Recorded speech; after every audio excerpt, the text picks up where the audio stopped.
Hey guys, let's start the story. 71 shocking news. लगभग 30 minute बाद जब अहाना का काम खत्म हो जाता है तब कहीं जाकर उसकी नज़र अपने लगातार रिंग होते मोबाइल पर जाती है। इस वक्त तक लगभग उसे लगातार पता नहीं कई बार ही कॉल आ चुकी होगी, पर अपने काम पर अहाना कभी अपनी कॉल पर ध्यान नहीं देती थी, सिवाय सिद्धांत के कॉल के। अपना मोबाइल उठाने पर जब अहाना की नज़र कॉल करने वाले पर जाती है तो वो तुरंत वापस कॉल करती है।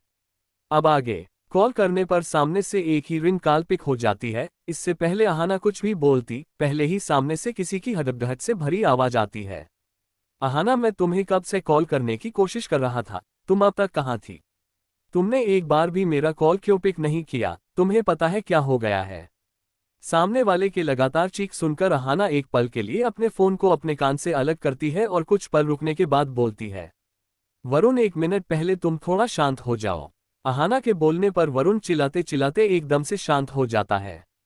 हाँ, अब बोलो, क्या बात है? और तुम इतना ज्यादा परेशान क्यों रहे हो? आखिर ऐसा भी क्या हो गई है? वरुण, क्या हुआ है? ये पूछो, क्या नहीं हुआ है? और तुम कौन सी दुनिया में रहती हो आजकल? क्या तुम्हें अभी तक इस बारे में कोई भी खबर नहीं मिली? अहाना कंफ्यूज होकर बोलती है, किस न्यूज की बात कर रहे हो और ऐसा भी क्या है जो तुम इतने ज्यादा एक्साइटेड होकर चिल्ला रहे हो? अरे यार, तुम वो सब छोड़ो और सबसे पहले न्यूज खोला। इस समय सभी न्यूज चैनल पर केवल एक ही खबर टॉप ट्रेंड पर है, और मैं ये कंफर्म करके बोल सकता हूँ कि इस खबर को देखने के बाद तो तुम्हें बहुत बड़ा झटका लगने वाला है। वरुण की बातों को सुनकर अब अहाना भी उत्सुक हो गई थी कि ऐसा भी क्या हो गया है। वो टॉरेंट कॉल कट करने के बाद मोबाइल पर लाइव न्यूज को ऑन कर देती है, और जैसी जैसी वो न्यूज देख रही थी, शौक की वजह से उसकी आंखें बड़ी हो गई थी, लेकिन तब भी वो बिना एक रुके पूरी खबर को एकटक देख रही थी। वही समाचार में दिखाया जा रहा था। समाचार एंकर बहुत ही जोश के साथ अपने बातों में मिर्च मसाला लगाते हुए कह रहा था, देखियो, अभी हमें कुछ दिन पहले ही सोशल मीडिया में अजीब सी गंदी आवाजें बहुत तेजी से वायरल हो रही थी, जिसमें दो लोगों के एक साथ अजीबोगरीब आवाज सुनाई दे रही थी। इन आवाजों में ज्यादातर एक महिला की कराहने की आवाज थी, जिसे सोशल मीडिया पर अलग अलग प्लेटफॉर्म पर इस बात से वायरल किया गया और इस बात का दावा किया गया आवाजें मशहूर अभिनेत्री मिस मैताली की थी। लेकिन उसके कुछ ही समय बाद ही मिस मैताली की अलग अलग मर्दों के साथ अफेयर्स की बहुत सारी फोटो और वीडियो भी सोशल मीडिया पर वायरल हो रही है, जिसमें ये साफ दिखाया जा रहा है कि मिस मैताली का बहुत सारा फेमस डायरेक्टर्स और बिजनेसमैन के साथ अवैध संबंध सामने आए हैं।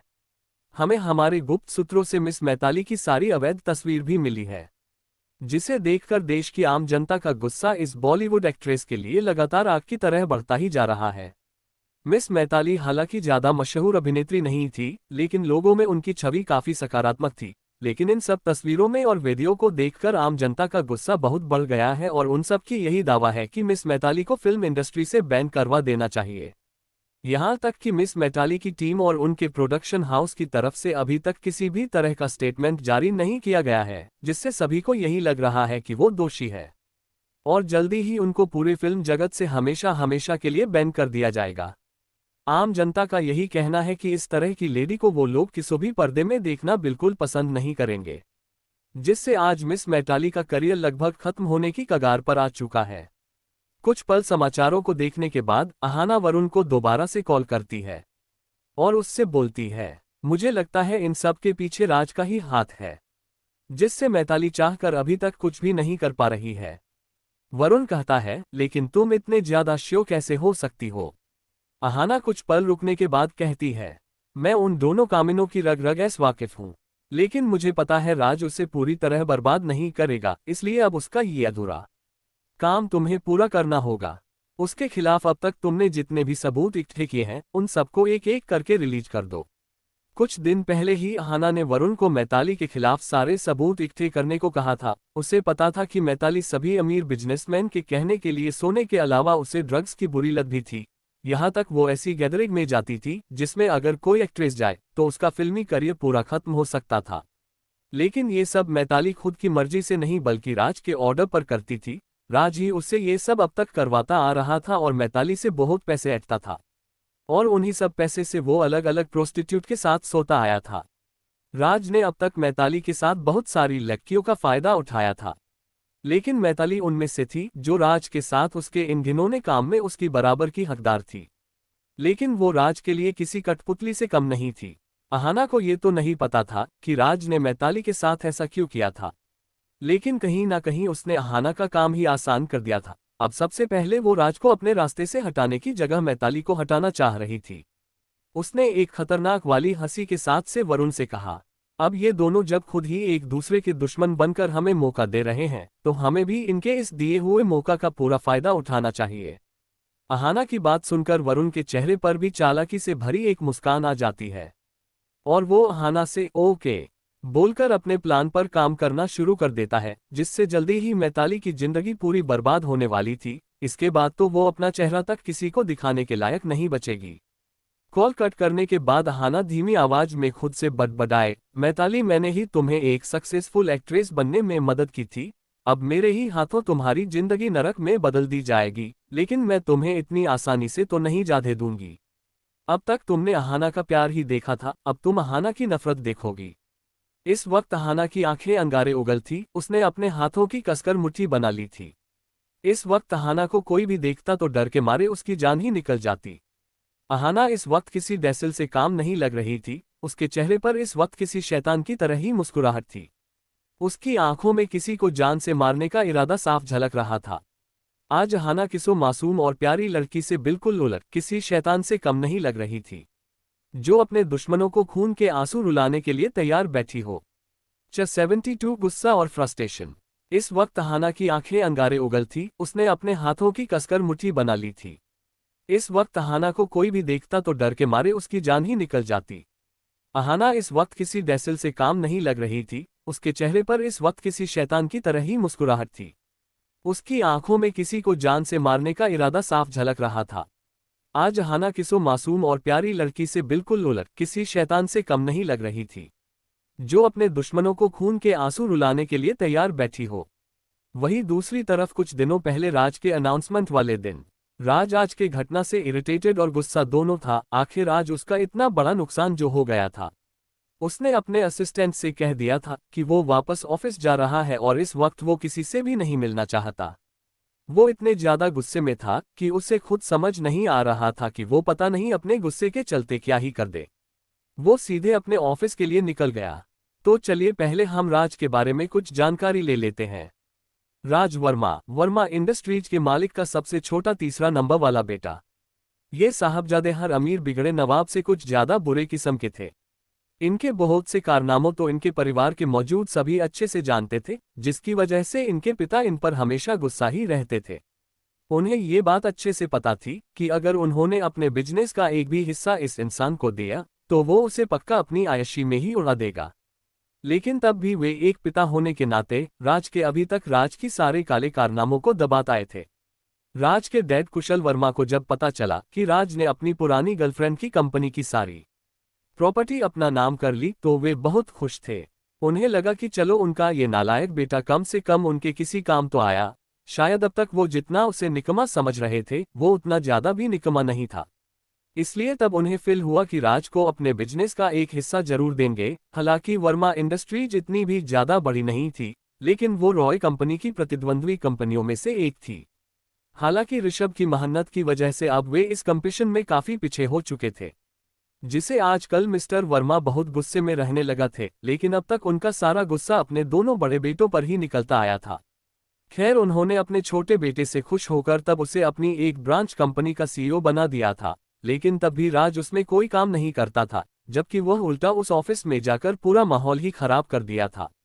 उसने अपने ऑफिस की ज्यादातर महिला कर्मचारियों को परेशान करना शुरू कर दिया था और पता नहीं कितनों के साथ जबरदस्ती इंटीमेट भी हो चुका था, जिसका पता मिस्टर वर्मा को अच्छे से था। लेकिन उसकी सॉफ्टटेक कंपनी के मालिक होने की वजह से वे अब तक चुप थे। वर्मा इंडस्ट्रीज की शाखा कंपनी से पता नहीं कितनी ही अब तक ज्यादा महिला कर्मचारी निकल चुकी थी और जो मजबूर थी वो किसी तरह इस नरक को भोगने की कोशिश कर रही है थी। वो बस यही दुआ कर रही थी कि किश कोई आ जाए जो उनको इस नरक जैसी जिंदगी से छुटकारा दिला सके और राज को उसके किए की सजा दिला सके। राज का ऑफिस। राज गुस्से से अपने ऑफिस में एंटर करता है और एंटर करते ही उसने टेबल पर रखा सारा सामान फेंकना और तोड़ना फोड़ना शुरू कर दिया था। उसी बस किसी तरह अपना गुस्सा और फ्रस्ट्रेशन निकालना था, लेकिन इतना कुछ करने के बाद भी उसका गुस्सा शांत नहीं हो रहा था। उसने अपने बालों को नोचते हुए सर ऊपर कर चिल्लाते हुए कहा, आखिर कैसे मेरा बना बनाया प्लान इस तरह से बर्बाद हो सकता है। मैंने अपने इस प्लान के लिए कितने सालों तक मेहनत की थी, यहाँ तक पता नहीं कितनों की जान तक ले ली थी। और इतना सब कुछ करने के बाद भी आखिर मेरे साथ ये सब कैसे हो गया। उसने चिल्लाते हुए टेबल पर कसकर हाथ मारते हुए चिल्लाकर कहा। उद्धरण चिन्ह डॉट। आखिर इतना सब कुछ करने के बाद मेरे पास कुछ भी नहीं बचा। उसे समझ नहीं आ रहा था वो आखिर करे क्या, क्योंकि जो कुछ भी हुआ उसका कोई भी सबूत उसके हाथ नहीं लग पा रहा था। उसे अपने सारे सपने धरे के धरे ही दिखाई दे रहे थे। उसका सर दोबारा से घूमने लगा। उसने एक गहरी सांस लेते हुए खुद को शांत करने की कोशिश की और अपनी कुर्सी पर आंख बंद करके बैठ गया। इस वक्त ऑफिस में मौजूद सभी लोग काफी डरे हुए थे, क्योंकि इन्होंने न्यूज में पहले ही देख लिया था कि राज की वो कंपनी जिसको वो इतने बड़े दामों में बेचने वाला था, वो आखिरकार एनजीओ के नाम पर हो गई थी। जहां सभी एम्प्लॉइज शॉक में थी, तो वही कुछ एम्प्लॉइज ऐसे भी थे जो अब इस बात की उम्मीद कर रहे थे कि शायद अब जाकर वर्मा कंपनी के मालिक दोबारा से राज से सारी पावर ले ले और उसकी इस ब्रांच के सीईओ की पोजीशन से निकाल दे। क्योंकि राज के वहां होने से कंपनी को कोई लाभ तो नहीं हो रहा था, बल्कि राज अपने सभी नियोक्ताओं को किसी न किसी तरह से परेशान करता था, और अगर कभी उसने गलती से भी किसी पुरुष और महिला कर्मचारी को साथ देखा तो उन्हें बहुत गंदी गंदी बातें बोलता था, फिर उसी महिला कर्मचारी को बाद में अकेले में हैरेस भी करता था, जिससे वहां की सारी लड़कियां तो राज के ऑफिस के आसपास भी नहीं जाती थी और यही चाहती थी किसी भी तरह से राज की नजर उन पर ना पड़े, क्योंकि उन्हें कई बार राज को पता नहीं कितनी ही प्रोस्टिट्यूट के साथ ऑफिस में ही सब कुछ करते हुए सुना था, जहां पुरुष कर्मचारियों को ये सब सुनकर मजा आता था और वो बेशर्मों की तरह उसके ऑफिस से कान लगाकर इन सब के मजे लिया करते थे। वही महिला कर्मचारियों को बहुत अपमानजनक महसूस होता था। इन सब वजहों से भी ऑफिस का माहौल दिन बर दिन काफी खराब हो रहा था। 2 घंटे बाद अभी राज अपनी कुर्सी पर आंखें बंद करके बैठा हुआ था। हालांकि उसका गुस्सा थोड़ा शांत हो चुका था, लेकिन उसकी फ्रस्ट्रेशन बिल्कुल भी कम नहीं थी। वो बस किसी तरह अब आगे क्या करना है इस बारे में ही सोच रहा था। वो पहले से ही जानता था कि उसके हाथ से ये कंपनी के जाने के बाद उसके पिता ने जो कुछ भी अब तक उसे दिया है वो सब अब उसके पास कभी ना कभी वापस ले लिया जाएगा। बस यही सोचकर उसका फ्रस्ट्रेशन और भी ज्यादा बढ़ता जा रहा था। अभी वो अपना ख्यालों में गुम ही था कि तभी उसके ऑफिस का गेट खुलता है और उसमें एक पतली दुबली लड़की अपनी मिनी शॉर्ट ड्रेस, अपने चेहरे पर बहुत सारा मेकअप थोपे हुए, बिना किसी की परमिशन के उसके ऑफिस में प्रवेश करती है। गेट के खुलने की आवाज सुनकर राज अपने बंद आंखों को तुरंत खोल देता है और अपनी तीखी नजरों से अपने सामने खड़ी लड़की को एकटक देख रहा होता है। और सामने लड़की भी गुस्से के साथ ही उसका भी एकटक उसकी आंखों में आंख डालकर देख रही थी। राज उस लड़की को देखकर गुस्से से अपना दांत पिसते हुए कहता है, तुम यहाँ क्या कर रही हो? मैंने तो अमन राज का असिस्टेंट को भी मेरे ऑफिस में एंटर करने से मना किया था। तुम यहाँ बिना मेरी अनुमति कैसे आ गई?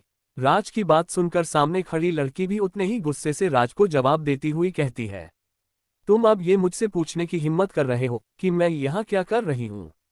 उद्धरण चिन्ह। जब तुमने हमारी मेहनत से ली गई कंपनी को उन भिखारियों के पास बस यूं ही जाते हुए देख रहे थे। तुमसे बस एक काम भी नहीं हो पाया। उद्धरण चिन्ह। तुम्हें बस एक काम करना था कि उस कंपनी को बेचकर सारे पैसे मेरे और अपने नाम ट्रांसफर करने थे, लेकिन तुम। इतना बोलकर वो लड़की अपनी उंगली राज की तरफ पॉइंट आउट करते हुए राज को अपने गुस्से से लाल आंखों से देख रही थी। उस लड़की की तेज आवाज सुनकर राज को थोड़ा सा शांत हुआ गुस्सा दोबारा से सीमा पार कर जाता है। वो अपनी दांत पिसकर अपनी सीट से खड़े होते हुए, अपनी चाय को लत मरते हुए उस लड़की के पास जाते हुए उस पर चिल्लाते हुए कहता है। चैप्टर 73। उस लड़की की तेज आवाज सुनकर राज को थोड़ा सा शांत हुआ गुस्सा दोबारा से सीमा पार कर जाता है। वो अपनी दांत पिसकर अपनी सीट से खड़े होते हुए, अपनी चाय को लत मरते हुए उस लड़की के पास जाते हुए उस पर चिल्लाते हुए कहता है, मैताली, जबान संभाल कर बात करो। तुम भूल रही हो कि मैं कौन हूं और क्या कर सकता हूं। जी हाँ, जो लड़की अभी कुछ देर पहले राज के केबिन में घुस गई थी वो कोई और नहीं बल्कि मैताली ही थी, हमारी स्टोरी की फीमेल विलन। मैताली भी उतने ही गुस्से से पागल होकर बिना कुछ सोचे राज पर बरसते हुए कहती है, हाँ मुझे पता है मैं किस आदमी से बात कर रही हूँ, जो अपनी गर्लफ्रेंड से ज्यादा एक बाजारू औरत के प्यार में पागल हो गया है, जो उस बाजारू औरत के लिए एक ऐसी लड़की को धोखा दे चुका है जिस पर वो आंख बंद करके विश्वास करती थी। और तूने उस लड़की के साथ क्या किया? हाँ, उसे जहर देकर मार डाला ताकि तुम अपनी उस बाजारू औरत, ओह सॉरी, अपनी उस माशूका सनम के साथ हर रात सोने के पैसे दे सको। राज के अंदर सनम को लेकर इस कदर की देवांगी देखकर मैताली को अपने दिल में चुभन सी महसूस होती थी, क्योंकि वो राज से प्यार करने लगी थी और उसी ने राज को अहाना के खिलाफ भड़काकर उसे अपने शरीर की खूबसूरती के जाल में फंसाया था। उसे लगा था कि राज भी उसे प्यार करने लगा है, लेकिन वो अहाना की तरह ही राज की असलियत से पूरी तरह अनजान थी। अहाना के मरने के कुछ समय बाद उसे राज की असलियत का पता चला कि राज तो हर दूसरे दिन नई लड़की के साथ सोता था और वो तो बस अब तक अहाना के बिजनेस की वजह से उन लोगों के साथ अच्छे होने का नाटक करता आया था। उसके बाद ही मैताली की नरक जैसी जिंदगी की शुरुआत हुई। राज ने ब्लैकमेल करके उसका पता नहीं किस किस कामों में इस्तेमाल किया, तरह तरह के गंदे काम करवाए अपने फायदे के लिए। बस इसी के चलते उसके अंदर का गुस्सा बढ़ता जा रहा था और जब आज उसने अहाना की कंपनी को भी अपने हाथों से इस तरह जाते हुए देखा तो उसका बच्चा कुचाहोश भी मानो फाख्ता हो गया। राज अपने प्यार के नाम के साथ बार बार बाजारू सुनकर अब जैसे पागल ही होने वाला था। उसने मैताली के बालों को कसकर पकड़ते हुए उसके चेहरे को अपने चेहरे के करीब लाते हुए बहुत ही गुस्से से अपनी डरावनी आवाज में कहा, तूने मेरी सनम को अपने इस गंदे मुंह से बाजारू कहने की हिम्मत की? ये तू और मैं अच्छे से जानते हैं कि असल में बाजारू कौन है। और रही बात अहाना की, तो वो तू थी जिसे धोखा देने के लिए मुझे अपने प्लान में शामिल किया। लेकिन जब तुझे तेरी असली औकात पता चली तो तू अब मुझसे जुबान लड़ा रही है। भले ही मैंने उस समय तेरा साथ दिया, क्योंकि तू मुझे उस समय अहाना से ज्यादा खूबसूरत और सेक्सी लगी थी और वो लड़की कभी भी मुझे खुद को हाथ भी नहीं लगाने देती थी। इसीलिए ही मैंने उसके बिजनेस के चक्कर में चाहकर भी उसे जबरदस्ती नहीं कर सका। यही वजह थी कि मैंने उसे मरने दिया और उसका सब कुछ हथियाने में तूने मेरा साथ दिया बस। तो तू ऐसे मुझे प्रवचन मत दे कि तू बहुत सती सावित्री है। फिर थोड़ा रुककर आगे कहता है, तू तो उस भोली भाली लड़की अहाना के इंटेलिजेंस और सादगी के बाल के बराबर भी नहीं है। और जहां तक बात मेरी सनम की है तो तू ये मत भूल कि तेरी उसके सामने कोई औकात नहीं है, समझी। वो तो उस लड़की अहाना ने तुझ पर भरोसा करके तुझे इस मुकाम पर पहुंचा दिया, वरना तेरी औकात तो खुद को बेचने की भी नहीं थी। लेकिन इतना सब कुछ करने के बाद भी तूने क्या किया? तूने अपने सबसे भरोसेमंद दोस्त को ही मार दिया, किसी जहरीली नागिन की तरह। ऐसा बोलकर उसने मैताली के बालों को झटक कर दूसरी तरफ पटक दिया, जिससे मैताली सीधा फर्श पर जा गिरी। इस वक्त उसके माथे पर हल्की सी चोट लग गई थी, जिसका लाल निशान उभर कर आ रहा था। अपने सर की चोट पर हाथ रखकर मैताली अब बिल्कुल अपने सोचने समझने की हालत में नहीं थी और उसने इसी के चलते राज को उसकी दुखती नस को दबाते हुए कहा, क्यों बहुत गुस्सा आ रहा है अपनी असलियत सुनकर? तुम्हें तो तुम्हारी मोहब्बत वो वैश्या तो इस्तेमाल कर ही रही है, साथ तुम्हारे पापा को भी कभी तुमसे कोई उम्मीद नहीं रही, जिस वजह से आज तुम खुद को इतना बेबस महसूस कर रहे हो। लेकिन अब कोई अहाना की तरह बेवकूफ लड़की नहीं होगी जो तुम पर आंख मूंद कर भरोसा करेगी। मैं फिर ऐसा कभी नहीं होने दूंगी। मैताली के मुंह में अपने परिवार के साथ अपनी असलियत राज का गुस्सा उबल पड़ा। उसकी सांसें भारी हो गई थी। उसने अपने हाथों की कसकर मुट्ठी बना ली और नीचे गिरी मैताली के बाल बड़ी ही बेदर्दी के पकड़ते हुए उसे उठाते हुए अपने दांत पीस कर कहा, क्या कहा तूने? मेरी फैमिली में मेरी कोई हैसियत नहीं है। पर तू तो अनाथ है, तेरी तो कोई फैमिली ही नहीं है। और तूने मेरी सनम को वैश्या कहा, तो आज मैं तुझे बताता हूं कि असली वैश्या किसे कहते हैं। ऐसा बोलकर उसने मैताली के गाल पर कसकर एक थप्पड़ जड़ दिया। चटाक, थप्पड़ की गूंज पूरे केबिन में गूंज गई। थप्पड़ पड़ने की वजह से मैताली का चेहरा एक तरफ को हो गया, उसके हाथ अपने आप ही अपने गाल पर आ गए। अब जाकर शायद उसको ये एहसास हो रहा था कि अपने गुस्से के चलते उसने आज शायद अपनी हद पार कर दी थी, जिसका अंजाम बहुत भयानक होने वाला था। वो जैसे ही राज से माफी मांगने के लिए उसके चेहरे की तरफ मुड़ी तो उसके लाल अंगारों जैसी आंखों को देखकर एक पल के लिए वो भी डर गई। अब अपनी करनी पर उसे बहुत पछतावा हो रहा था। तभी राज ने मैताली के जबड़े को कसकर पकड़कर उसे दबाते हुए कहा, बहुत मजा आता है ना तुम्हें दूसरी औरत को वैश्या बुलाने में। आज मैं तुम्हारे साथ ऐसा कुछ करूंगा कि सारी दुनिया सिर्फ तुम्हें वैश्या की नजर से ही देखेगी। बोलते हुए उसने मैताली को जबरदस्ती वहीं पर पड़े सोफे पर पटक दिया और वही अपने ऑफिस में ही उसके साथ इंटीमेट होने लगा। वो मैताली के साथ इस वक्त बहुत ही रूड था, जिस वजह से ऑफिस के साउंड प्रूफ ना होने की वजह से ऑफिस के बाहर भी सभी को मैताली की चीखें और सिसकियां साफ साफ सुनाई दे रही थी। राज के ऑफिस के बाहर एक मेल एम्प्लॉय ने दूसरे मेल एम्प्लॉय से कहा, अबे यार, उस सीईओ के ही असली मजे हैं, हर दिन नई लड़की के साथ सोता है। और आज तो लगता है कोई फिल्म की अभिनेत्री उनसे मिलने आई थी, लेकिन उनको तो इतना भी सब्र नहीं हुआ कि एक कमरा ही ले ले। बोलते ही वो गंदी हंसी हंसने लगा। तभी उसके दोस्त ने कमेंट करते हुए कहा, हाँ भाई, अपना नहीं तो कम से कम उस एक्ट्रेस की प्रतिष्ठा का तो ख्याल किया होता।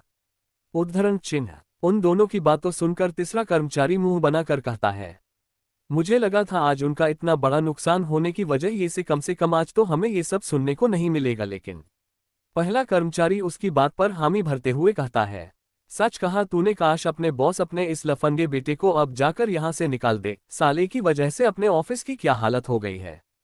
अगर आगे भी ऐसा ही चलता रहा तो कहीं ये कंपनी भी लॉस में ना चली जाए। दूसरा वाला भी बोलता है, हाँ यार, भले ही ये सब सुनने में मजा आता हो, लेकिन अगर समय पर सैलरी ना मिले तो मजा भी धरा का धरा ही रह जाएगा। ये तो खुद मजे कर रहा है, ऊपर से हीरोइन के साथ हमारा क्या। तीसरा वाला फिर इन सब पर बम फोड़ते हुए कहता है, अबे यार, मुझे लगता है जो एक्ट्रेस आज सर के केबिन में गई वो कोई और नहीं, अपने सर की एक्स गर्लफ्रेंड मैताली थी। तभी उन सब की बात सुनकर पीछे से एक महिला कर्मचारी की चौंकने वाली आवाज आती है, क्या इस बार जो लड़की राज सर के केबिन में है वो मैताली है। ये पता लगता ही उस महिला कर्मचारियों ने राज के केबिन के थोड़े और नजदीक जाकर उनकी आवाज की रिकॉर्डिंग शुरू कर दी। हम महिला कर्मचारी को रिकॉर्डिंग करते देख तीनों एक साथ उसे रोकने के लिए जैसे ही कुछ कहने वाले होते हैं कि वो तभी उन्हें शांत रहने का इशारा करती है और फुसफुसाते हुए उन्हें कहती है, अगर तुम सब ये सब और बर्दाश्त नहीं करना चाहते और इस कंपनी को डूबाना नहीं चाहते हो तो मुझे ये करने से मत रोकना। उसके ये कहते ही वो तीनों कुछ नहीं करते और उस महिला कर्मचारी को रिकॉर्डिंग करते हुए देखने लगते हैं। ये लड़की वही थी जिसे राज ने कई बार हैरेस किया था और एक बार मैताली ने राज को ऐसा करते देख लिया था, लेकिन राज को कुछ कहने की जगह उसने उस महिला कर्मचारी को बहुत मारा था, जिसकी वजह से कई दिनों तक वो बिस्तर पर थी। उसके दिल में उन दोनों के लिए ही बहुत जहर भरा था। और वो अकेली ऐसी नहीं थी जिसके साथ ये हुआ था, बल्कि कई लड़कियों के साथ भी ऐसा ही हुआ था। जिस वजह से जिसने भी उसे रिकॉर्डिंग करते देखा था उसने उसे बिल्कुल नहीं रोका। आखिर वे सब भी इन सब से काफी परेशान हो चुके थे। इसी तरह एक महिला कर्मचारी ने पहली बार उस ऑफिस की आवाज की रिकॉर्डिंग की। ये सब करते हुए उसे अपनी नौकरी जाने का भी कोई डर नहीं था। वो बस किसी तरह से राज को अच्छा सबक सिखाना चाहती थी।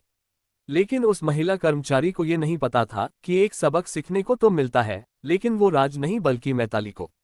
राज के डैड ने अपने सोर्स की वजह से राज का नाम इस न्यूज को हटा दिया था, जिससे सारे मीडिया चैनल्स की सिंगल टारगेट सिर्फ मैताली बच्ची थी।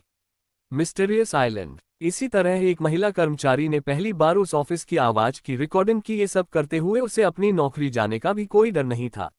वो बस किसी तरह से राज को अच्छा सबक सिखाना चाहती थी।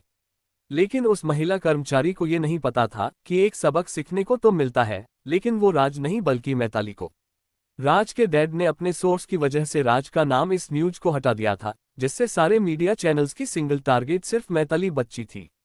दूसरी तरफ एक सुनसान से आइलैंड पर इस द्वीप के चारों तरफ कोई भी नाव या द्वीप नहीं था। हम ये कह सकते हैं कि इस द्वीप का एशिया के मानचित्र में भी कोई नमो निशान भी नहीं था। इस द्वीप के चारों तरफ बहुत सारे बॉडीगार्ड देखे जा सकते हैं, जिनके हाथ में बड़ी बड़ी राइफलें थीं, जो बहुत ही रेयर और महंगी थी, जिसको पाना किसी भी आम सेना के लिए संभव नहीं था। लेकिन यहाँ पर सभी गार्ड्स ने उन राइफल्स को ऐसे पकड़ा था जैसे उनके लिए ये कोई खिलौना हो जिसे वे सभी रोज ही खेलते हो। उस आइलैंड में बहुत सारे ओपन ग्राउंड्स थे, जिसके बीचों बीच एक महल जैसी बिल्डिंग थी जो वहां पर आसमान से छूटी हुई एकमात्र बिल्डिंग थी। उस बाउंड्री के अलावा वो पूरा आइलैंड जंगल और समुद्र से घिरा हुआ था, जहां से बहुत सारे जंगली जानवरों की आवाज भी आ रही थी, जिससे ये साफ पता चल रहा था कि इस आइलैंड के जंगली जानवरों के पास जाने की किसी ने कभी हिम्मत नहीं थी। लेकिन उन बॉडीगार्ड्स को देखकर ये बताना मुश्किल था कि सबसे खतरनाक वो जंगल के खूंखार जंगली जानवर थे या वो हथियार से लैस बॉडीगार्ड। वहां पर हर बॉडीगार्ड के चेहरे पर कोई भी एक्सप्रेशन नहीं था, लेकिन उन सब में एक बात कॉमन थी कि उन सबके चेस्ट की पॉकेट साइड पर आरजेड का सिंबल लगा था। उन सभी बॉडीगार्ड्स को देखकर ये बताना मुश्किल था कि वे इंडियंस हैं या अफ्रीकन या अमेरिकन या जापान के हैं, क्योंकि उनके चेहरे के हर तरह के लोग वहां मौजूद थे। हालांकि उनकी गिनती करना एक तरह से बेवकूफ़ी होगी। वहां पर पुरुष गार्ड के साथ साथ लेडी गार्ड भी खड़ी थी, लेकिन वो संख्या में काफ़ी कम थी। उस महल से जितने भी ग्राउंड एरिया की बिल्डिंग घिरी हुई थी उन सभी के बाहर कुछ नहीं जैसे हुए थे जैसे बेस नंबर 1, बेस नंबर 2 ऐसे ही 34,567 बेस थे, पर उन बेस के अंदर ग्राउंड फ्लोर पर हर बेस के गेट पर शैडो बेस जिसमें सबको नंबर दिए गए थे। खैर अब चलते हैं उस महल की ओर जो हमेशा की तरह आज खाली नहीं था, बल्कि आज वहां पहले से भी ज्यादा गार्ड तैनात किए गए थे। लेकिन ये सारे गार्ड बाहर वाले गार्ड की तरह खूंखार नहीं दिख रहे थे, पर इन सब के चेहरे पर भी सख्त एक्सप्रेशन थे। वे सभी बहुत ज्यादा हटे कट्टे थे और उनमें से किसी की भी ऊंचाई 6 फीट से कम नहीं थी। उस महल के एक कमरे में जो बिल्कुल किसी ऑफिस से कम नहीं लग रहा था, बल्कि एक सामान्य ऑफिस से कुछ ज्यादा ही लग रहा था। वो पूरा ऑफिस ग्रे और सफेद रंग की थीम का था, बहुत ही ज्यादा फॉर्मल। उस ऑफिस में एक बहुत बड़ी खिड़की थी, उसके ठीक सामने एक आलीशान कुर्सी रखी हुई थी और उसके ठीक सामने बहुत बड़ी टेबल थी। उस टेबल पर लैपटॉप और बहुत सारी फाइलें रखी हुई थी। वही टेबल के दोनों तरफ कंप्यूटर रखे थे जिनका कंट्रोल सेंटर पर रखे लैपटॉप पर था।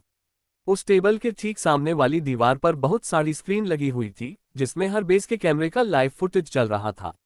वो ऑफिस बहुत ही हाईटेक लग रहा था और उस ऑफिस के बची हुई दोनों वॉल पर तरह तरह की मशीनें लगी हुई थी जिनको समझ पाना लगभग नामुमकिन था। लेकिन उनमें से कुछ छोटी थी तो कुछ बड़ी, लेकिन वहां बंदूक और बम जैसा कुछ नहीं था। वो ऑफिस सबसे ऊपर वाले मंजिल 7वीं मंजिल पर था। उस फ्लोर के ठीक नीचे सामान्य से 3 लेकिन शानदार कमरे थे और 5वें फ्लोर पर एक बहुत बड़ा हॉल था जैसा रूम था जिसके चारों तरफ की दीवारों पर स्क्रीन ही लगी हुई थी। वो किसी कंट्रोल रूम की तरह लग रहा था जिसके सामने करीब 6-7 लोग कंप्यूटर के सामने अनलिमिटेड डेटा के साथ कुछ न कुछ लगातार कर रहे थे। 4 फ्लोर, उस फ्लोर पर हर तरफ हथियार ही हथियार थे और वहां पर कुछ लोगों की हथियारों के साथ ट्रेनिंग हो रही थी, लेकिन उन सबके पॉकेट साइड पर RZR की मात्रा ड का सिंबल मौजूद था। वहां के लोग बहुत अनुभवी लग रहे थे। 3rd फ्लोर पर लोगों के लेने की आवाजें आ रही थी और दूसरे फ्लोर पर लाइन से बहुत सारे लोग कंप्यूटर पर नाम और उनका बैकग्राउंड चेक करके लाइन में खड़े लोगों को आगे के फ्लोर पर भेज रहे थे। बाकी नीचे का फ्लोर बिल्कुल ही किसी आम महल की तरह शानदार लग रहा था, जिसे देखकर ये पता लगाना बिल्कुल ही नामुमकिन था कि इस महल में मौजूद दूसरे सभी महलों की तरफ आम नहीं था, जहां की सारी सजावट चीज किसी कीमती खजाने से कम नहीं लग रही थी। उस जगह को देखकर साफ लग रहा था कि यहाँ पर जितना महंगा सामान रखा है उतने में तो एक देश की गरीबी मिटा दी जा सकती थी। वो देश हमारा हो तो और भी अच्छा। उस जगह का परिचय खत्म करते हुए आगे की कहानी की तरफ बढ़े है। महल के 7वें फ्लोर के ऑफिस में एक हैंडसम सा मस्कुलर फिगर वाला आदमी जिसकी बॉडी शेप बहुत ही शानदार और आकर्षक थी, लेकिन उसका चेहरा उससे भी ज्यादा सुंदर और आकर्षण था। वो अपनी महंगी कुर्सी पर बैठा एकटक अपनी ब्लैक आंखों से अपने सामने बैठे इंसान को लगातार देखे जा रहा था। उस इंसान की काली आंखें काले अंधेरे से भी ज्यादा काली थी, जिसकी गहराई में अगर कोई देखना चाहे तो वो लगभग उसमें समा ही जाए। वो आदमी इस वक्त जितना शांत था, उसका ऑरा उतना ही भयानक और खतरनाक था, जिसे वहां का टेम्परेचर धीरे धीरे कम हो रहा था। उस कुर्सी के पीछे से आती रोशनी से वो इंसान किसी देवता से कम नहीं लग रहा था, लेकिन उसके चेहरे के भाव और उसकी आभा को देखकर वो किसी शैतान की वाइब दे रहा था। जो आदमी गुस्से में बैठा अपने सामने बैठा आदमी को घूर रहा था वो कोई और नहीं बल्कि हमारा हीरो सिद्धांत ही था। और उसके सामने उसका दोस्त काम उसका पर्सनल डॉक्टर अर्जुन शेखावत बैठा हुआ था, जो लगातार अपना सरनामा हिलाए जा रहा था। उसे देखकर साफ पता चल रहा था कि उसने अभी भी सिद्धांत के मुंह से जो बात सुनी थी वो उस पर बिल्कुल भी विश्वास नहीं कर पा रहा था। सिद्धांत की जब गुस्से की सीमा पार हो गई तो उसने अपने दांत पिसते हुए अर्जुन से कहा, तुम आखिर इस तरह से रिएक्ट क्यों कर रहे हो? क्या अगर मैं किसी लड़की के लिए कुछ महसूस करता हूं तो क्या वो इतना नामुमकिन है तुम्हारे लिए? अर्जुन जब आदित्य के गुस्से से भरी आवाज सुनता है तो वो भी अपने होश में आता है, लेकिन बेचारा करता भी क्या, आखिर उसने सिद्धांत के मुंह में ऐसी बात सुनी थी जिसे पचाना उसके लिए भी लगभग मुश्किल ही था। उसने जल्दी से सिद्धांत को सफाई देते हुए अपने हाथ को हिलाते हुए कहा, अरे नहीं, मैं तो बस इसीलिए विश्वास नहीं कर पा रहा क्योंकि मैं तो तुम्हें बचपन से जानता हूं, बस इसीलिए। लेकिन तुम्हारी बातों के अनुसार अभी हमने जितने भी टेस्ट तुम्हारे ऊपर किए वो सारे पहले जैसे ही है, जिसका साफ साफ यही मतलब है कि अब तक तुम्हारी बीमारी में कोई भी सुधार नहीं हुआ है। लेकिन फिर जो तुमने बताया वो भी सच है तो? ये बोलते हुए अर्जुन दोबारा का सिद्धांत की बातों के बारे में सोचने लगा जो उसने अपना टेस्ट पूरा करवाने और रिजल्ट देखने के ठीक बाद उसे अपना ऑफिस में बुलाने के बाद कही थी। वैसे इस आइलैंड पर एक बहुत ही बड़ा और अंडरग्राउंड बेस था जिसे सिर्फ अर्जुन के प्रयोग और उसके काम की सभी चीजें थी। अगर एक भी चीज बाहर किसी को भी मिल गई तो ये बहुत बड़ी खबर बन जाएगी, क्योंकि अर्जुन सिद्धांत की बीमारी के साथ साथ और भी बहुत तरह की अजीब गरीब बीमारियों को लेकर प्रयोग करता था। उसका नाम पूरे वर्ल्ड में बेस्ट मेडिकल स्पेशलिस्ट और साइंटिस्ट के नाम से जाना जाता था, जिससे बहुत सारे अंतर्राष्ट्रीय पुरस्कार भी मिले थे। लेकिन उसने एक भारतीय होने के नाते और एक दोस्त होने के नाते सिद्धांत की बीमारी के बारे में पता लगाने के फैसला किया और पिछले 10 साल से सिद्धांत के साथ उसके साये की तरह हर जगह रहता है। उसको दुनिया के बड़े बड़े वैज्ञानिक और चिकित्सा जगत के गुरु और सेना अभी भी ढूंढ रही है, क्योंकि जब से वो सिद्धांत के लिए काम कर रहा था तब उसकी व्यक्तिगत जानकारी को पूरी दुनिया में छिपाकर रख दिया गया था। जैसा कि रायजादा परिवार के लिए भी कहा जा सकता था, दुनिया की नज़र में बहुत बड़े बस्सेमैन थे, लेकिन सब उन्हें बस भारत का सफल बस्सेमैन ही समझते थे। लेकिन किसी को भी रायजादा फैमिली की असली पावर के बारे में और उनकी इस सीक्रेट आर्मी के बारे में आज तक पता नहीं चल पाया। रायजादा फैमिली का फैमिली ट्री बहुत बड़ा था, क्योंकि वो इंडिया में ही नहीं बल्कि बहुत से अलग अलग देश में भी फैला हुआ था, लेकिन उसका हेड इंडिया में ही था। खैर, अर्जुन को फिर से अपने ख्यालों में खोते देख सिद्धांत की दोबारा से सख्त आवाज अर्जुन के कानों पर पड़ी, जिससे वो वापस अपने होश में आता है। अब बोलोगे भी कि क्या सोच रहे हो, वरना दोबारा से तुम्हारे यहाँ से वापस तुम्हारी फैमिली के पास भेज दूं। इतना बोलकर सिद्धांत के चेहरे पर गहरी मुस्कान आ जाती है, जिसे देखकर अर्जुन अचानक से हड़बड़ा जाता है। वो जल्दी से कहता है, अरे हैं, नहीं भाई, तू ये अच्छे से जानता है ना कि मैं तेरी इस बीमारी को लेकर कितना सीरियस हूं, तो तू मुझे बार बार उन लोगों के पास भेजने के लिए क्यों कहता है? क्या तुझे मेरी आज़ादी और खुशियां बर्दाश्त नहीं, तो फिर क्यों तू मेरी जिंदगी में ग्रहण बना हुआ है? असल में अर्जुन की फैमिली यानी शेखावत फैमिली लंदन के सबसे बड़े साइंटिस्ट थे। ये उनमें से एक थे जो अर्जुन को ढूंढने के लिए अब तक जी जान से लगे हुए थे, लेकिन सिद्धांत की वजह से उन्हें अब तक उसके बारे में कोई भी इंफॉर्मेशन नहीं मिली थी। लेकिन अर्जुन को अपनी फैमिली से कभी कोई लगाव नहीं था। उसके लिए ऐसा कहा जा सकता था कि उसके माता पिता ने उसे जन्म देकर मशीन, अनजान लोगों और नौकरों के सहारे छोड़ दिया था। वे बस हर वक्त अपने प्रयोगों में ही लगे रहते थे।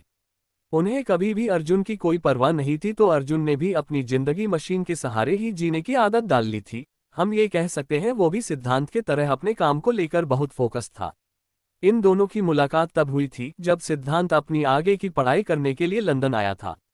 लेकिन अर्जुन हमेशा से बहुत ज्यादा और दिल खोलकर बोलने वाला इंसान रहा था, लेकिन वो काफी कम लोगों से बात करता था। पर अगर उसे किसी पर भरोसा हो जाए तो वो ऐसी बात करना शुरू कर दे कि उसे चुप कराना नामुमकिन होता था।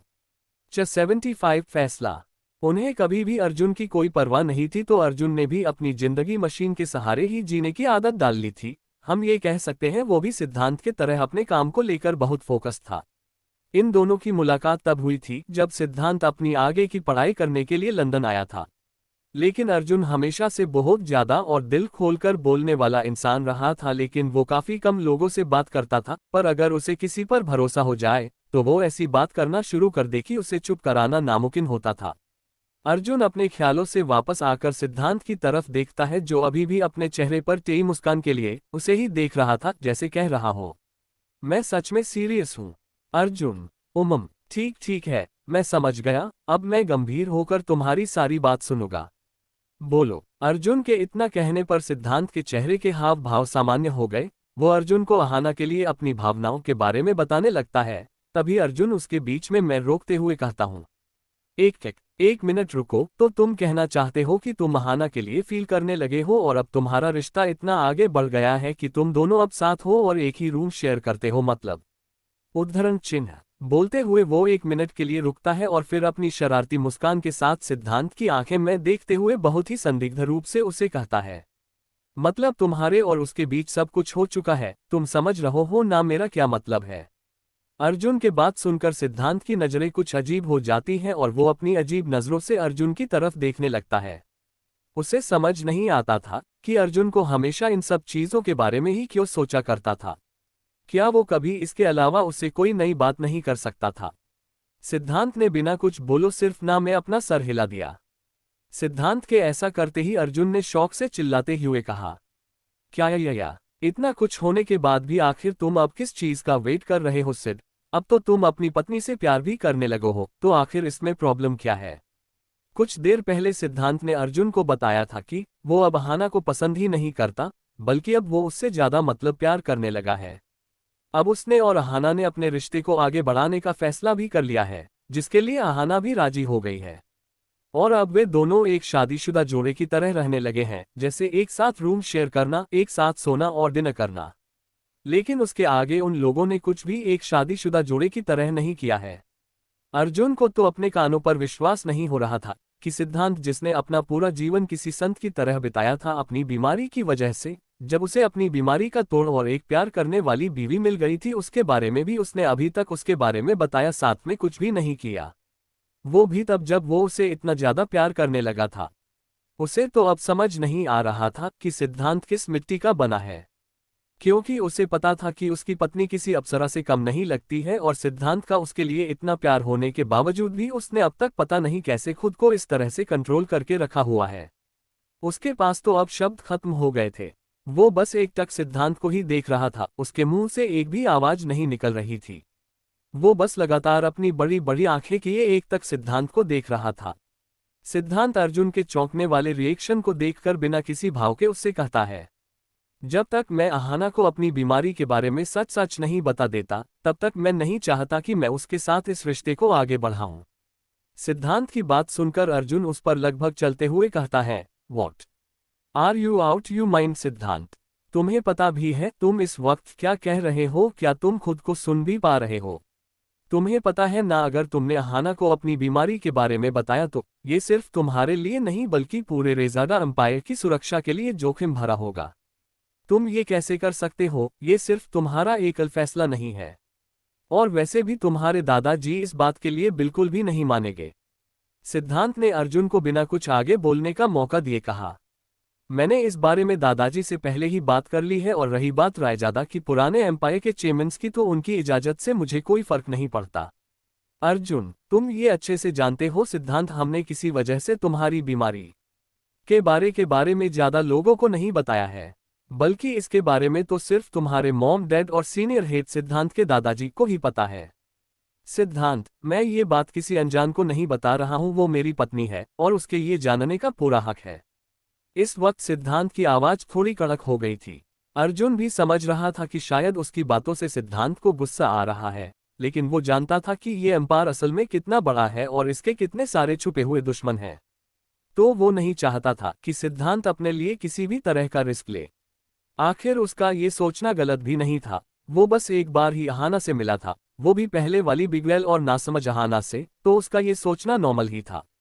लेकिन सिद्धांत को अपनी जान, अपनी अहाना पर पूरा विश्वास था कि वो उसकी जान को कभी रिस्क में नहीं पड़ने देगी, और अगर उसने ये बात किसी को बता भी दी तो भी उसमें इस बात से भी कोई समस्या नहीं थी। आखिर वो अब अपने प्यार भरोसा जो करता था, तो अगर ऐसा हुआ तो उसे बस एहसास होगा कि अहाना को कभी भी उससे कोई फर्क नहीं पड़ता था। लेकिन तब भी वो अहाना के लिए कुछ गलत करने के लिए नहीं सोच रहा था। वो बस उसके ऐसा करने पर उसे अपनी जिंदगी अकेले शांति से जीने के लिए छोड़ देगा और खुद अपनी जिम्मेदारियों को वापस बिना किसी इच्छा के दोबारा से एक रोबोट की तरह निभाने लगेगा। अभी सिद्धांत अपने ख्यालों में ही खोया हुआ था कि तभी उसे अर्जुन की शांत आवाज सुनाई देती है, जिससे वो अपने ख्यालों से वापस हकीकत में आता है। अर्जुन, तुझे पता है ना, अगर तू अहाना को ये सब बताएगा तो शायद वो तुझसे अपना ये रिश्ता खत्म कर ले, क्योंकि कहीं ना कहीं तू उसे इसी वजह अपने घर वापस लेकर आया था, क्योंकि उसकी आसपास होने से तब तुझे किसी भी तरह का रिएक्शन होना बंद हो गया था, और तू उसके हॉस्पिटल से वापस आने के बाद उसके पास कंफर्टेबल फील कराने लगा था। अर्जुन की बात सुनकर सिद्धांत के माथे पर बल पड़ गए। वो मन ही मन कुछ सोचता जा रहा था, क्योंकि अर्जुन ने जो कुछ भी कहा था वो कहीं ना कहीं सच भी था, और उसे भी अब कहीं ना अहाना के रिएक्शन को लेकर मन ही मन एक डर सा लगने लगा था। उसने पहले बिना इस बारे में सोचे बिना ही अहाना को अपनी बीमारी के बारे में बताने का फैसला कर लिया था, लेकिन अब उसे ऐसा लग रहा था कि तब क्या होगा जब अहाना उसकी बीमारी की वजह से उससे अलग होने का फैसला करेगी, और उसकी बीमारी की वजह से उसके और अहाना के रिश्ते में फिर से वही दरार आ जाएगी। बस इसी बारे में मैं सोचते सोचते उसका दिल इस वक्त बहुत ही जोरों से धड़क रहा था। उसने अपना सर हिलाकर अपने मन में आ रहे सभी नेगेटिव ख्यालों को निकला और अर्जुन की तरफ देखकर अपनी गंभीर आवाज में कहा, मैंने उसे सब कुछ बताने का फैसला कर लिया है, और मेरा ये फैसला अब नहीं बदलने वाला, चाहे उसका कोई भी अंजाम क्यों ना हो। फिर थोड़ा रुककर उसने अपनी बात जारी रखते हुए आगे कहा, और वैसे भी मैं ये रिश्ता झूठ की बुनियाद में नहीं शुरू करना चाहता। सिद्धांत की बात सुनकर अर्जुन ने आखिरकार हार मानते हुए बस अपना सर हिला दिया। उसे पता था अगर सिद्धांत ने कोई फैसला कर लिया है तो उसको बदल पाना अब नामुमकिन था। अर्जुन ने एक गहरी सांस छोड़ते हुए आखिरकार सिद्धांत की तरफ देखकर कहा, तुझे जो सही लगे वो कर। तुझे पता है मैं तेरे हर फैसले पर हमेशा तेरे साथ ही रहूंगा। इतना बोलकर सिद्धांत को आगे कुछ जानकारी देने के बाद वो वहां से चला गया। अर्जुन के केबिन से जाने के बाद सिद्धांत उठकर विंडो के पास चला गया और बाहर देखते हुए मन ही मन अपने और अहाना के रिश्ते के बारे में सोचने लगा। 76 चैप्टर 76। अर्जुन ने एक गहरी सांस छोड़ते हुए आखिरकार सिद्धांत की तरफ देखकर कहा, तुझे जो सही लगे वो कर। तुझे पता है मैं तेरे हर फैसले पर हमेशा तेरे साथ ही रहूंगा। इतना बोलकर सिद्धांत को आगे कुछ जानकारी देने के बाद वो वहां से चला गया। अर्जुन के केबिन से जाने के बाद सिद्धांत उठकर विंडो के पास चला गया और बाहर देखते हुए मन ही मन अपने और अहाना के रिश्ते के बारे में सोचने लगा। उसको अपनी और अहाना की शादी के बाद उनका अलग होना, फिर अहाना का अस्पताल में भर्ती होना, अहाना की पहली ही मुलाकात में हुई अनएक्सपेक्टेड किस, उसके बाद उसका धीरे धीरे अहाना के लिए बदलती फीलिंग्स का होना। आज जैसे सिद्धांत अपने और अहाना की कहानी को दोबारा रिवाइंड करके अपने ही मन में उन सभी यादों के दोबारा जी रहा था, जिसकी वजह से उसके चेहरे पर कभी ना आने वाले भाव आज उसके चेहरे पर और जा रहे थे। पर जैसे ही उसे अपने और अहाना की आखिरी मुलाकात में हुई किस और अहाना का वो शर्म से लाल चेहरा याद आया, उसके होठों पर बहुत ही खूबसूरत सी मुस्कान तैर गई। अभी सिद्धांत अपने और अहाना के ख्यालों में ही खोया हुआ था कि तभी गेट पर नॉक होने की आवाज सुनाई दी, जिससे वो वापस हकीकत में आ गया। उसने वापस अपनी कुर्सी पर बैठे हुए अपनी ठंडी आवाज में कहा, कम इन। इस वक्त सिद्धांत का चेहरा दोबारा से एक्सप्रेशनलेस हो गया था और उसके पास की आभा भी दोबारा बहुत ज्यादा भयानक हो गई थी। कुछ ही देर में एक इंसान अंदर की तरफ दरवाजे को खोलकर आया। हालांकि वो दिखने में किसी असिस्टेंट की तरह ही लग रहा था, लेकिन वो सिद्धांत के पर्सनल असिस्टेंट अमन की जगह कोई और ही था और इस वक्त उस इंसान के चेहरे पर भी कोई एक्सप्रेशन नहीं थे। वो इंसान देखने में काफी हैंडसम और मस्कुलर था और उसके पास का ऑरा भी काफी खतरनाक था, लेकिन सिद्धांत से थोड़ा कम। वो इंसान सिद्धांत की टेबल के ठीक सामने आकर खड़ा हो गया। इस वक्त उसके चेहरे पर कोई भी भाव नहीं थे और उसके हाथ में इस वक्त एक फाइल मौजूद थी। सिद्धांत का इशारा मिलते ही उस इंसान ने फाइल को ओपन करके कुछ जानकारी सिद्धांत को बतानी शुरू की। पूरी जानकारी को सिद्धांत इस वक्त बहुत ही ज्यादा ध्यान से सुन रहा था और वो इंसान बिना एक पल का पोज लिए लगातार उस जानकारी को पढ़ रहा था। उसकी गहरी भूरी आंखें लगातार एकटक उस जानकारी को पढ़ रही थी। जैसा ही वो इंसान आखिरकार शांत हुआ तो उसने अपना सर उठाकर सिद्धांत की तरफ देखा। हालांकि इस वक्त उस इंसान के चेहरे पर शून्य अभिव्यक्ति थी, लेकिन सिद्धांत को देखकर उसकी गहरी भूरी आंखों में बहुत ज्यादा सम्मान और थोड़ा डर साफ देखा जा सकता था, जो शायद सिद्धांत को देखने पर ही उसकी आंखों में दिखाई देता था। कुछ पल बाद सिद्धांत की धीमी आवाज उन इंसान को सुनाई दी, हम ठीक है, लेकिन रूस वाली ब्रांच में कुछ प्रॉब्लम है। समर्थ, तुम एक काम करो, अपने कुछ आदमियों को वहां की छानबीन के लिए भेज दो और जल्दी ही मुझे रिपोर्ट करो।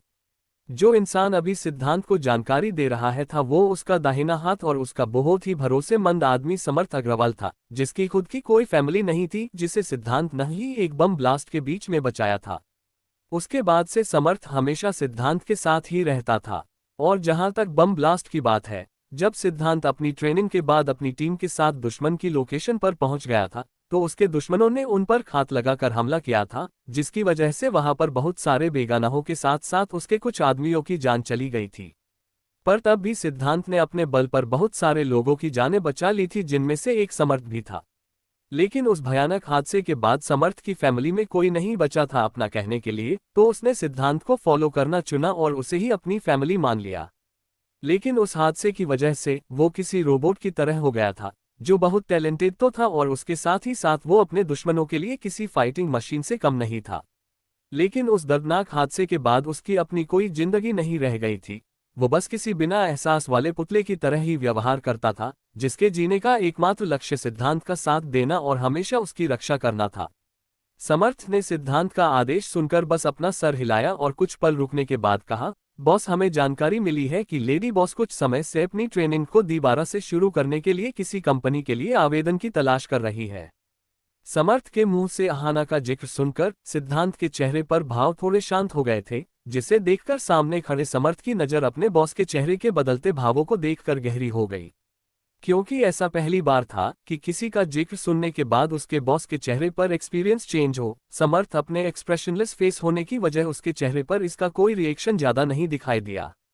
अब बेटा, ये स्मार्ट जी को कौन बताए कि उनके अभिव्यक्ति रहित बॉस को चेहरे पर इस लड़की का केवल एक जिक्र सुनने के बाद ये हाल था। जब वो लड़की उनके सामने होती थी तो वो पूरी दुनिया जहां को भूलकर प्यार भरे एक्सप्रेशन के साथ अपनी आहना को ताड़ने में लग जाते थे।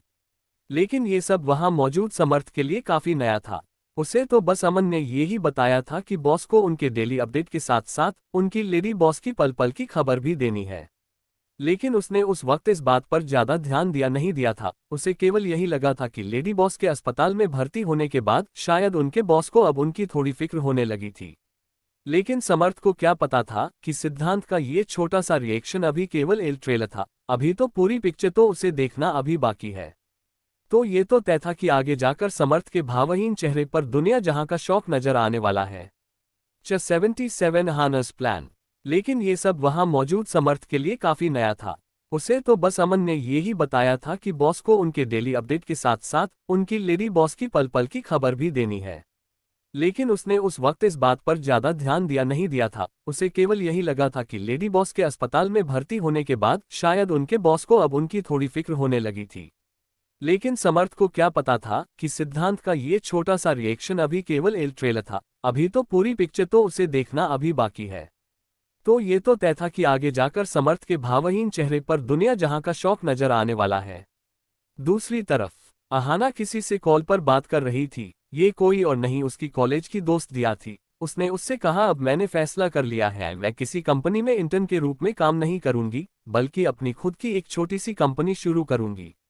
अहाना की बात सुनकर दिया खुश और थोड़ी टेंशन में आ गई थी। वो थोड़ा संकोच करते हुए अहाना कहती है, अही तू कंफर्म है ना कि तू कोई नई कंपनी शुरू करने वाली है? मेरा मतलब है कि माना तेरे पास पैसे की कोई कमी नहीं है, लेकिन तुझे बिजनेस का कोई अनुभव भी नहीं है। क्या तू श्योर है कि तू इस चीज को लेकर सीरियस है और तू कोई एक्सपेरिमेंट नहीं कर रही है? अहाना दिया की फिक्र समझ सकती थी, इसलिए उसे उसकी बात का बिल्कुल भी बुरा नहीं लगा, क्योंकि अभी भी दुनिया वालों की नजरों में अहाना एक बिगैर बिना किसी काम की बस एक रईस-ए-जदी ही थी। इसलिए अहाना ने दिया को अपनी बात पर विश्वास फैलाते हुए कहा, दियो मेरी बात मान, तू तो अब मुझे जानती ही है ना, मैं कोई भी काम बिना सोचे समझे नहीं करती। अगर तू मुझ पर विश्वास नहीं करेगी तो मैं सबको कैसे भरोसा दिलाऊंगी? अहाना की बात सुनकर दिया को थोड़ा गिल्टी फील होता है, क्योंकि वो अब अहाना के नए व्यवहार को अच्छे से जानने लगी थी। तो उसे ऐसा नहीं बोलना चाहिए था। वो अहाना से माफी मांगते हुए कहती है, सॉरी, यही मुझे ऐसा नहीं कहना चाहिए था, लेकिन मैं तुझसे वादा करती हूँ कि मैं तेरी इस कंपनी में मैं तेरा पूरा साथ दूंगी, चाहे ये कंपनी आगे जाकर चल पाए या नहीं। अहाना को होठों पर दिया की बात सुनकर एक प्यारी सी मुस्कान आ जाती है। वो अपनी प्यारी सी स्माइल के साथ दिया से इतराते हुए बोलती है, वो तो तुझे करना ही पड़ेगा, तेरा पास कोई दूसरा ऑप्शन नहीं है। बोलते हुए वो हंसने लगती है और फिर सीरियस टोन में आगे कहती है, तू अब एक हफ्ते बाद मेरे घर आ जा, मैं तुझे किसी से मिलवाऊंगी और अपनी नई कंपनी की सारी डिटेल्स भी बता दूंगी। दिया भी अहाना की बात सुनकर ओके कह देती है और अब उसने फैसला कर लिया था कि वो अब किसी भी कंपनी में इंटरव्यू नहीं देगी, क्योंकि उसे अब अपने बेस्ट फ्रेंड का साथ देना था, बिना भविष्य की चिंता किए।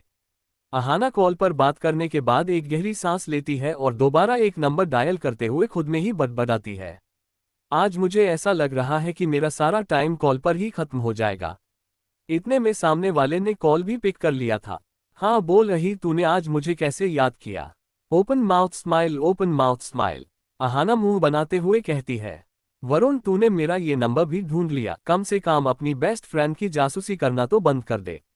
तो वरुण एक ठहाका मारने के बाद कहता है, मैडम वैसे मैंने तेरा ये नंबर हैक करने के लिए नहीं, बल्कि जिस दिन हम लोग मिले थे उसी दिन चुपके से तेरे मोबाइल से किया था, वरना तू तो अपना नंबर मुझे देना ही भूल गई थी। वैसे एक बात बता, तू ऐसे कैसे इंसान के साथ रह रही है कि तेरे मोबाइल को हैक करना तो दूर की बात है, उसका पासवर्ड भी मैं नहीं जान पा रहा हूं, और इंटरनेट हैक करने के बाद भी मुझे ये तेरी नई पहचान से संबंधित कोई भी डिटेल क्यों नहीं मिली? अहाना जैसी ही वरुण की बात सुनती है वो समझ जाती है ये सब हो ना हो सिद्धांत की वजह से था। वो अपने मन में ही सोचती है, आखिर सिद्धांत की पहचान इतनी भी क्या रहस्यमयी थी कि वरुण तक भी उसकी पहचान के बारे में कुछ नहीं पता कर पाया। इतना सोचकर फिलहाल वो इस बात को जाने देती है और अपना सर झटक कर वरुण के साथ आगे कहती है, तू वो सब छोड़, मैंने तुझे इसलिए कॉल किया था कि आखिरी बार हम तुम जिस गेमिंग प्रोजेक्ट पर काम करो रहे थे, क्या वो बन गया है? वरुण भी सारी बात छोड़कर अब सीरियस होकर जवाब देता है, हाँ वो पहले ही लगभग खत्म हो गया था, लेकिन उसमें अभी भी कुछ फिनिशर करनी बाकी रह गई है। जिसमें मुझे करीब 2 से 3 दिन का समय लगेगा। अहाना अपना सर हिलाकर कहती है, मुझे लगा ही था। फिर वो आगे कहती है, तो तू एक काम कर, पहले हमारे प्रोजेक्ट को पूरा कर ले, फिर मैं तुझे एक पता भेजूंगी, वहां पर 1 हफ्ते बाद आ जाना, हम उस प्रोजेक्ट को कैसे मार्केट में उतारना है उसके बारे में मैं डिस्कस करेंगे।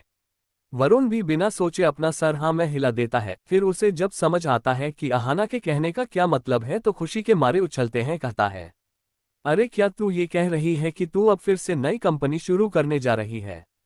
अहाना के चेहरे पर वरुण का रिएक्शन सुनकर मुस्कुराहट आ जाती है, फिर वो उसे हाँ कह देती है, जिसे वरुण वही अपनी सीट से खड़े होकर वहीं पर नाचने लगता है।